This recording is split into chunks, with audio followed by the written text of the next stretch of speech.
Here is Sailor Studio 764.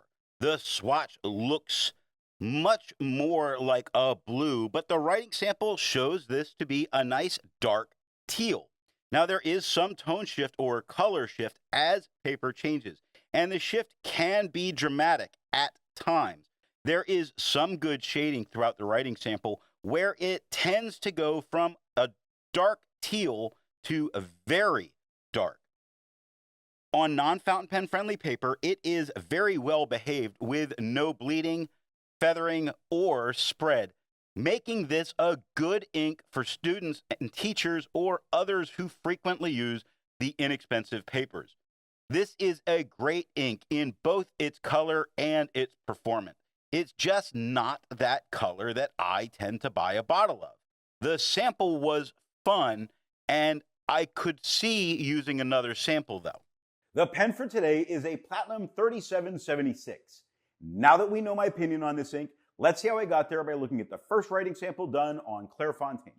Here we can see that dark teal that goes all the way to a very dark teal, all in therefore, shading very nicely, no feathering and no spread, just giving us great colors and great shading on the page. Such a nice one. If I went for teal inks, I think I might go for this one. Looking at the back of the page, we get no bleeding and no ghosting. Sailor makes more than one ink, so let's take a look at a few other inks from Sailor. Here is Sailor Kobe number 54. Here is Sailor Florida. Here is Sailor Kobe number 27. Here is Sailor Studio 670. The second writing sample is done in a Portage Reporter notebook. The tone we're getting here is noticeably lighter than we're getting on the Clairfontaine. Now, it does not feather and it does not spread. It does shade very well. It doesn't, when it shades, go to that very, very dark, unless you do something like that concentrated dot right there, where I went around it a couple of times. Other than that, we go from a dark teal to a slightly darker teal in most all of the shading. Think of it like think that we get here, where the H is only slightly darker than the T and the I. Same with that K, just a little bit darker than the A next to it. Looking at the back of the page, no bleeding and no ghosting. There's a lot to be learned by doing multiple chromatographies. The one on the left is done the way it's supposed to be done. A line of ink is put down to immediately put into water to show the separation of those colors, making the ink. Now the one on the right is marked with a D. This is allowed to dry for 10 minutes before it's put into water. The third writing sample is done in a national brand Steno notebook. Looking at the color on the page, we can see that it becomes quite a bit more of a green on this toned paper. That means that while this is a darker teal, it is a bit translucent. And I know that sometimes people don't think those happen together. It absolutely can. We have no real problem with feathering. There's one spot that I see some feathering happening, and that's on dew at the very beginning. Other than that, nothing. And that's not even something that would stop me from wanting to use it. There's no real spread. There is still shading. The shading not as dramatic as what we were seeing in the Clairfontaine, but still good shading. Look at that right there, where the T is lighter than the H. The A lightens up again. The T at the end becomes dark again. Looking at the back of the page, we get no bleeding and no ghosting. Resistance tests are done to see how well this ink can be expected to perform on the page, and more importantly, how hard it may be to clean from your pen. Now, the smear is allowed to dry for 3 days before testing it. In the upper left, you can see where there is highlighter. In the upper right, that is pen flush. The lower left has a 1/3 bleach solution, and the lower right has plain old water. The next writing sample is done in a Rhodia notebook. Here we can see that the tone is a bit lighter than it was on the Clairfontaine. Now, it does not feather, does not spread, does not shade anywhere near as well as it did on the Clairfontaine. And I know people are going to try and tell me that Rhodia and Clairfontaine are the same. They're owned by the same company. I think the paper is made in entirely different places, and it is different paper. Now, no feather, no spread, okay shading. I do see a couple of spots where the ink is cut by the line underneath, like the K of take on the first line. That's not, as long as it's not a regular thing, a huge problem. but it is something that draws my attention to that spot right there.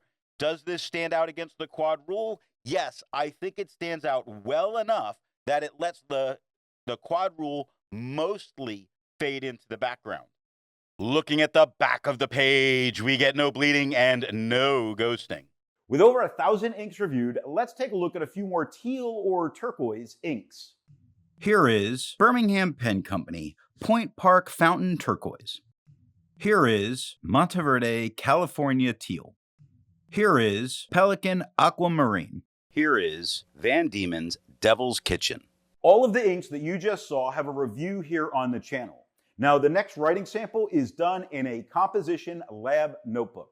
Here we can see that the tone is lighter and flatter than it was on the Clairfontaine, considerably lighter. Now, it does not feather, does not spread, does shade a little bit. You can find it in some areas. There's like mark on the second line where the M goes from lighter to darker, keeps the darker through the A, lightens up just a little bit with the R, darkens again with the K at the end. But proof is showing mostly one tone, which is mostly what we get on all of this writing. Mostly one uniform tone with just the occasional mark of shading. Still stands out great against the quad rule, or stands out better against the quad rule than it did on the Rhodia. I'm going to say if you're a student using this, you're probably going down the right path.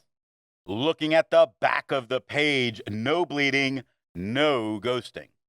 While it's nice to see inks that are in the same color family, I prefer to find inks that complement the color on the page. Here is Graf von Faber-Castell Yazakura. Here is Vinta Terracotta de Milli. Here is Noodler's Nightshade. Here is Vinta La Paz. The best way you can support this or any channel that you like watching is to alert the retailer of where you saw the product at time of purchase. Now, the last writing sample is done on 20-pound copy paper. Here we can see that the tone we're getting is definitely lighter than it was on the Clairfontaine. No feathering, no spread, which is not the common thing here. Very often we're going to expect some spread, not really experiencing it. Almost no shading. This is looking very good on this paper for students or anyone who regularly writes on this. This looks like a good combination. Looking at the back of the page, there are a couple of spots that it gets a little bit deeper, but I don't want attention to those.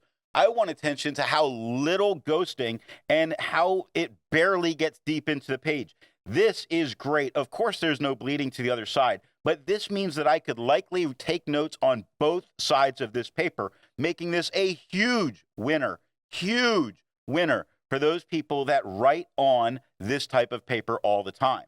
So what nib and pen do I think are going to give the best writing experience with this ink?